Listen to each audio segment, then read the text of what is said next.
Welcome back to What I Missed TV. So today we are going to be talking about Joseph Sordi. Now Joseph Sordi is the CEO of Strategic Security Corp. Joseph seen that Sheriff Patrick Labat did a press release regarding Joseph removing his security staff from the Fulton County Jail due to non-payment. I will link that video at the end of this. So in return, Joseph responded with his own press release and addressed the issues. Joseph stated that he had reached out several times via phone calls and emails, but nobody never responded to him. Sheriff Patrick Labat finally responded to him once he removed his staff from the Fulton County Jail. Joseph also stated that they were $1 million in debt, and he paid his own employees to work to keep the jail safe without payment from Fulton County. The crazy thing is, Sheriff Patrick Labat offered Joseph employees from Strategic Security Corp a permanent position with a 10% raise, which is crazy to me because if you couldn't pay the third-party staffing agency, what makes you think you're going to be able to pay the staff? Oh boy, let's take a look. My name is Joe Sordi. I am the CEO of Strategic Security Corp, and we are prepared to give a brief statement surrounding the incidents regarding the suspension of services at the Fulton County Jail. We will not be taking any questions during this statement, so please hold all questions until after the statement is complete. Once again, my name is Joe Sordi, S-O-R-D-I, and the Chief Executive Officer of the Strategic Security Corp. This contract has started on or about July 1st, 2023, to provide security guard supplemental services to the Fulton County Jail. That's approximately 80 security guards. It initially started at 40 and has ramped up to 80 to provide supplemental duties to the deputies performing the jail services. These are non-direct contact services with the inmates. These are ancillary services such as doorways, entrances, and exits. Immediately in the contract negotiations, the Fulton County Jail requested that we pull back a clause regarding non-solicitation of our employees. Typically, we have that in every type of contract. Every security provider does, whereas a company cannot solicit for direct hire your employees. It was conveyed to us that they wish to remove that part of the agreement so that if a security guard wanted to elevate his career and become a sheriff's deputy, he could. So barring that exclusion, we acquiesced and we were amendable to removing that clause so that there could be an advancement of one's career into a deputy public sector position, which obviously would pay more and there's greater longevity.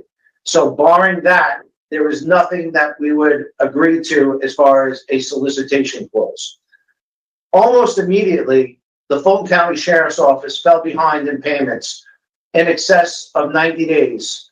And despite non-payment, we continued to pay all of our employees and have payroll records to prove that all of our employees were paid weekly for the past year while we were waiting for payment from Fulton County Jail.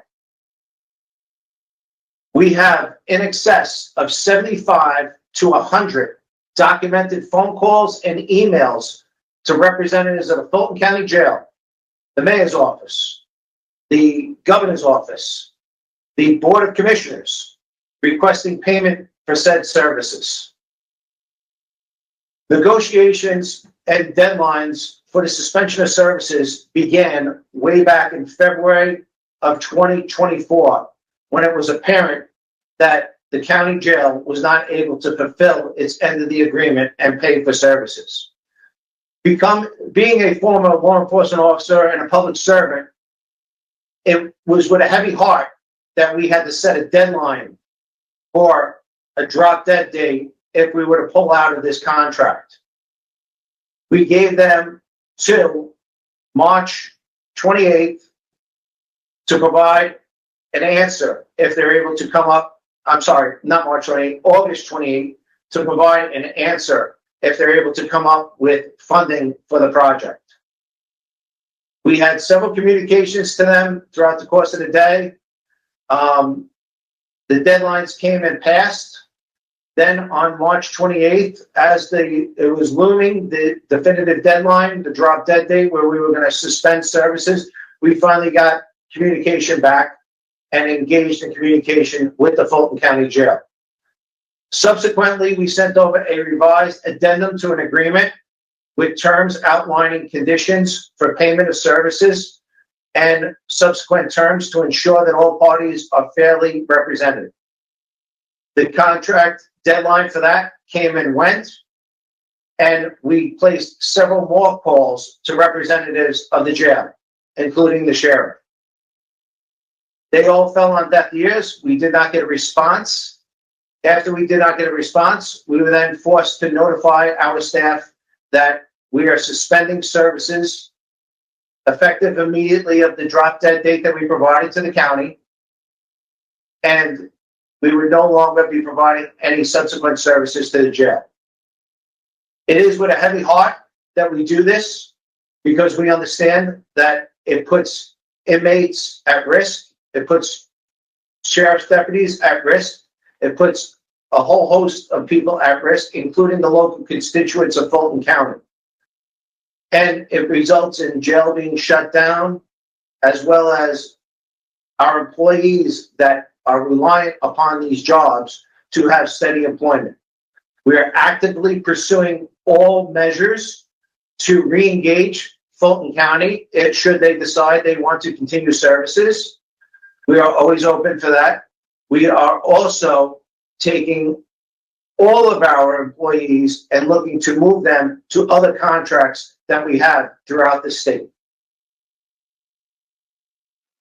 Sheriff Labat's statement that he is looking to hire our employees directly demonstrates that upon entering the contract, the agreement was entered in bad faith.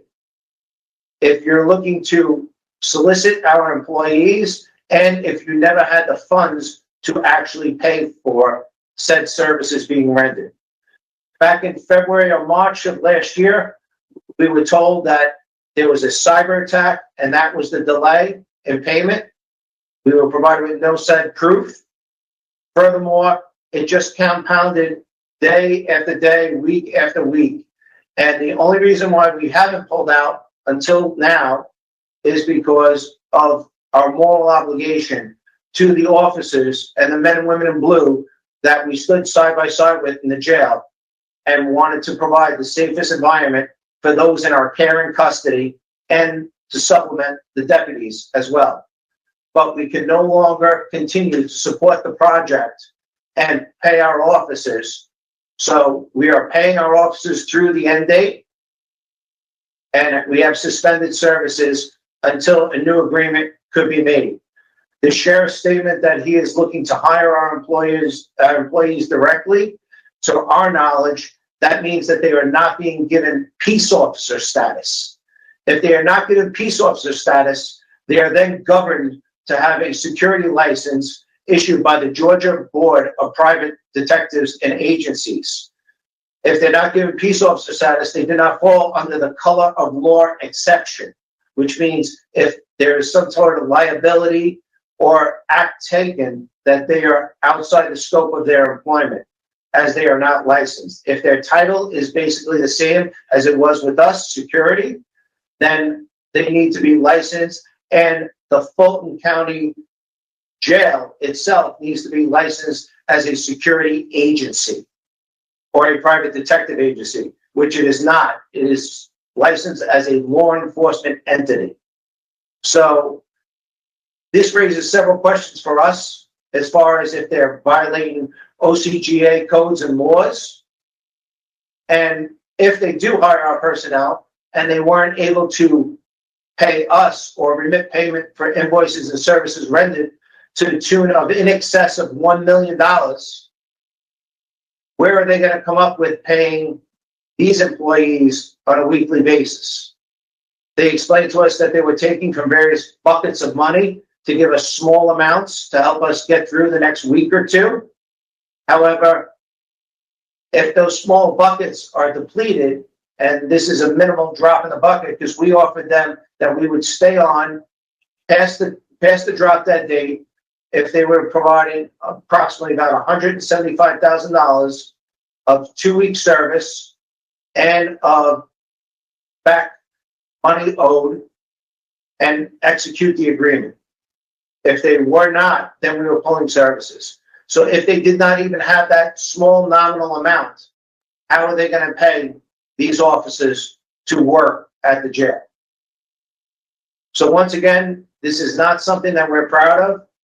In 22 years of private security and public sector service, we have never had to suspend services to any client due to non-payment of services.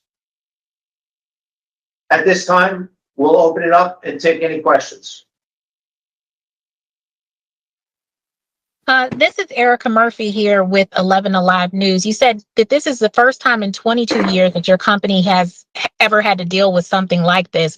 I'm wondering, what are you hearing from the people that are there on the ground floor? Have your employees said that they will go ahead and sign on with the sheriff, or are they going to stay on with your company? I assume that's going to be on a case-by-case basis. We are offering employees other positions that they could transfer to. If they elect to stay on with the sheriff, then that's their prerogative, however they want to. I understand the sheriff's offer of enticing these employees by giving them a 10% raise. I understand that that is something that's appealing to them, but you have to ask the question, if I was any one of these employees, if the company I work for was not getting paid, how am I going to get paid in the long term? And can you remind us how much you're owed?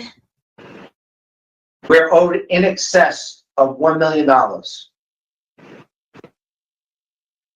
This is Dylan Jackson with Atlanta Journal-Constitution. Could you clarify, you said that the disputes began happening in February, but this outstanding bill was for the last 3 months. Were they paying you at some point between February and June, and then weren't paying you from June to August? Or, how did that work out? Great question. The contract began in July of 23. Immediately upon July of 23, we noticed a deficiency in our contract and in our period where it talks about our compensation, where if a client defaults past 2 billing cycles, we're able to suspend services. Due to the nature of the contract, we did not exercise that. We tried to engage them repeatedly. They made small payments to just keep us at bay. They never came fully 100% around to pay the entire principal due. They would pay small little percentages of it, and we would, because we wanted to maintain the relationship, we would continue to work with the county, hoping that there would be an amicable resolution for everyone.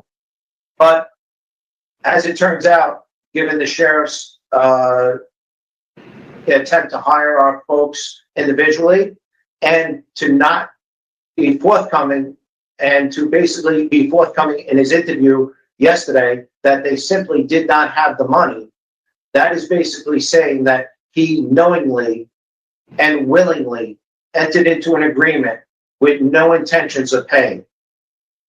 And just to clarify, thus a bad faith agreement.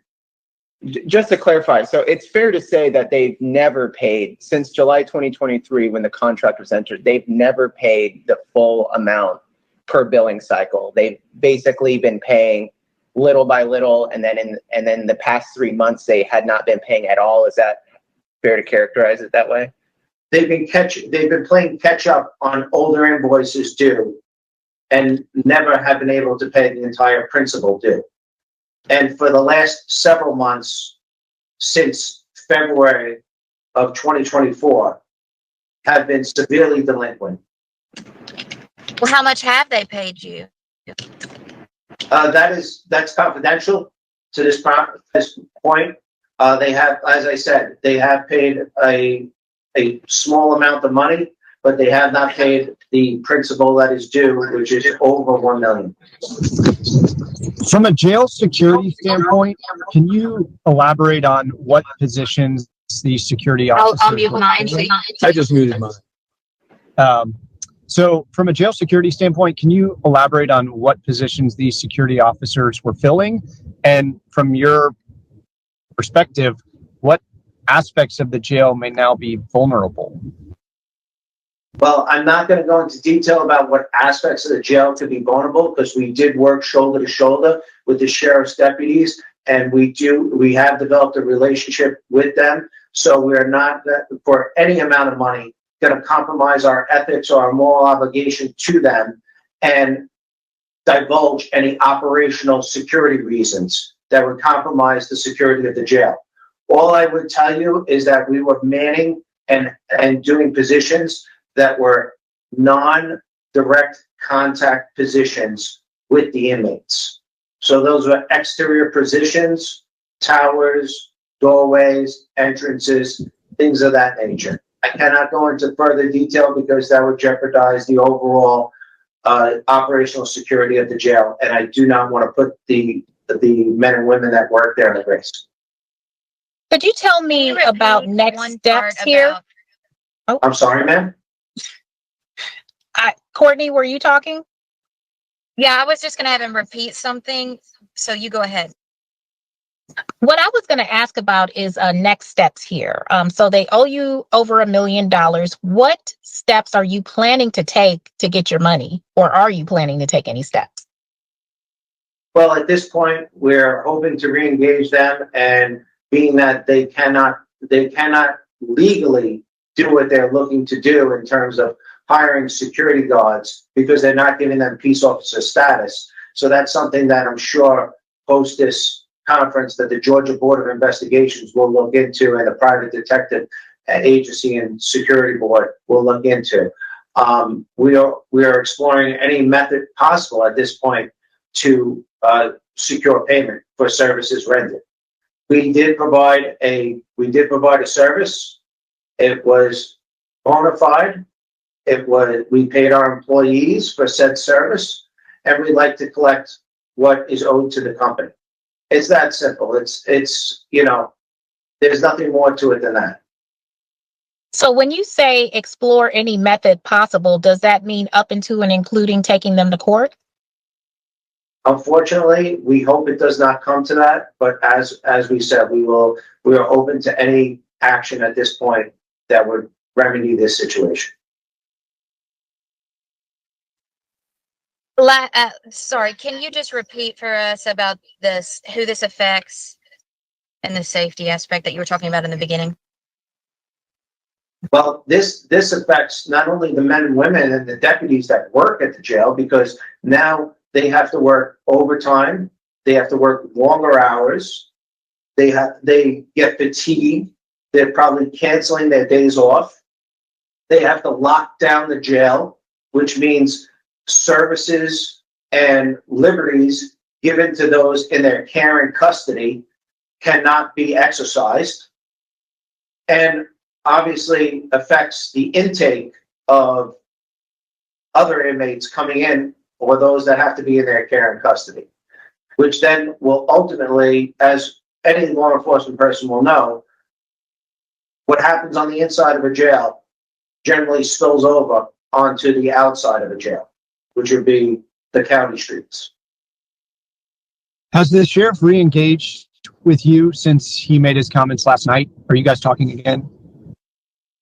Not one member of the Fulton County Sheriff's Office or the Mayor's Office has contacted us post the sheriff's press release. Last week, a few of your security officers were arrested in an investigation regarding the Fulton Sheriff's Office. Is there any connection between those arrests and the dispute that you and the sheriff have had for the last few months? It is not a dispute.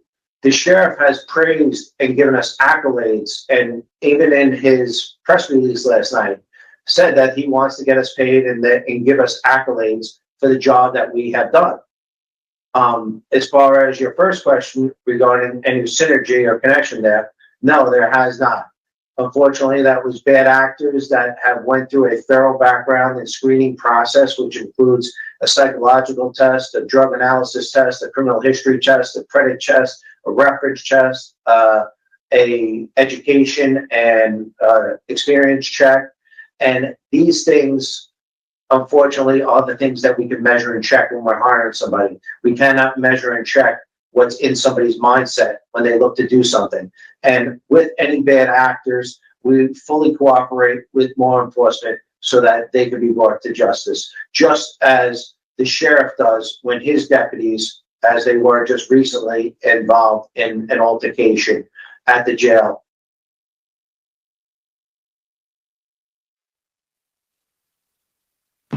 And just one more thing, is it fair to say that the, I spoke to the county manager's office and they said that, they had originally budgeted much less than what the contract turned out to be, or the projected expenditures. I think it was around 1 million when they were talking with the sheriff during the budget process earlier this year, and it grew to about 4 million. Is that an accurate representation of, I guess, the increased reliance of the sheriff's office on your services? And if so, does that reflect an increase in the amount of guards you provided to the sheriff's office? What did that increase of money over the course of your engagement mean? Most of the increase in money is relative to the increase in services provided at the jail. Historically, and this is not the sheriff's office alone, throughout the United States, we're in a current state of depolicing. Law enforcement agencies, coast to coast, are suffering shortages in retention and in hiring new employees to the tune of anywhere between 40 up to 60%. And those, actually, the FBI even wrote an opinion piece on this matter. And it is this piece that basically has affected Fulton County as well. And that's why they then outsourced services that were predominantly the services of sworn deputies to perform. They outsourced to us to come in and supplement these law enforcement duties, as we do at various other entities throughout the United States for local, state, and federal municipalities. Yeah, are you providing security services at any other jails in Georgia? I cannot comment where we are providing services in the state of Georgia or throughout any other state for operational security reasons and contractual confidentiality reasons. Can you tell me what role the recent arrests of your employees have had in you coming out publicly about this disagreement over money with the jail? It has no effect in us coming out publicly over this disagreement with the, basically at the end of the day, we offered right up until the deadline a option for the Fulton County Jail to keep to continuity of services. And they just acquiesced and did not want to engage us at all regarding this. We offered them solutions. We offered them deadlines. When deadlines passed, we moved deadlines. We extended deadlines. We then gave them a drop dead final deadline. And I even personally called the sheriff and the other sheriff and got no response when the deadline loomed. And that was the last we heard. So we with no response and no explanation about when any type of funding would be provided, we were forced to suspend services. Could you also share with me what kind of background checks do you administer to people that you hire in to be these security guards? We hire folks and administer background checks in accordance with the Georgia Board of Private Detective and Agencies. And that's a criminal history check. That's your standard criminal history check. That is a drug screening test and various other methods that I explained before that we do to ensure that we're getting the most competent applicants to put forth to the jail. From that, the jail then takes and interviews those people and puts them into a screening process and goes one step further and conducts their own background check and has them do their own training, where in addition to the training we are providing them, the jail then provides their own training to them that they must attend. So not only do they have to pass our screening methods, but they also have to pass the jail screening methods and background check and training.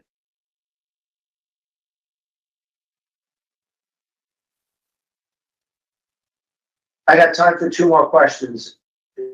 I have a question from WSB. So you said the contract started in July. They immediately didn't pay. February rolls around. Deadlines start happening. When was the last time you talked to them? What month? So we can add that in there. We talked to the jail just as soon as yesterday. We were on the phone with the jail. We were on the phone with jail right before, several hours before Sheriff Labat's press conference. Did he ever tell you why there was no payments or anything? His explanation and his staff's explanation when it initially first started was the check was in the mail, then it was a wire transfer. Obviously, there was no wire transfer, there was no check in the mail. Then it was a cyber attack. There was no proof or given to us that they had suffered a cyber attack and that delayed their payment systems. Then it was just a whole nother series of events and incidents and excuses why we never received payment for services rendered. As far as yesterday, that was the first time in several months after reaching out to the sheriff that he finally did contact me back, and we spoke, and his answer was that we simply just don't have the money, that the money is earmarked, but the money is held up by the Board of Commissioners and not being released, and that he is trying to allocate funds and move things around from his internal jail operations and budgets to get us paid, but that amount would not even cover one invoice. Will you be providing those any of those documents on the invoices and the ones that you mentioned earlier? Would you be providing those? I'm sorry, could you repeat the question? I didn't catch that. Yeah, you said you had, extensive documentation of unpaid invoices and communication, things like that. Will you be providing those? I'm sure at some point in time that they will come to light and surface, and that will be dictated by the course of events that the county takes to remit payment and our response to those events.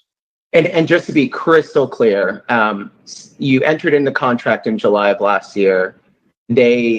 Since you entered in the contract, they had underpaid you, and then in February they stopped paying you. So it's accurate to say they had never, in the course of the contract since July of last year, fully paid for the services your company has provided. That is correct. Okay, folks, thank you very much for your time. If there's anything else that comes to light, or if the county wishes to re-engage us, we are always open to that. And as I said, this is with a heavy heart that unfortunately we have to do this. But we are suspending services, and we told those guards that should this situation be rectified, that we would love to put them back to work, even if they're working at a current location for us, or they're working at another provider, and bring them back over and employ them again in this capacity, if they elect to. As I said, this is something that in 22 years we've never faced before, and we're hoping that we never have to face it again. We pray for everybody that's involved, and pray for the men and women that are in uniform, providing the services and working diligently right now at the jail to hold down the situation until the bureaucratic red tape could be resolved. Thank you very much, and everybody, God bless.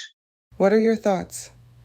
Do you believe that the YSL trial is using up all the taxpayers' money? Do you think Fani Willis gave some of the county funds to Nathan Wade? Somewhere there is a misappropriation of funds. Leave us a comment. Don't forget to hit the like button and subscribe to the channel for more content like this.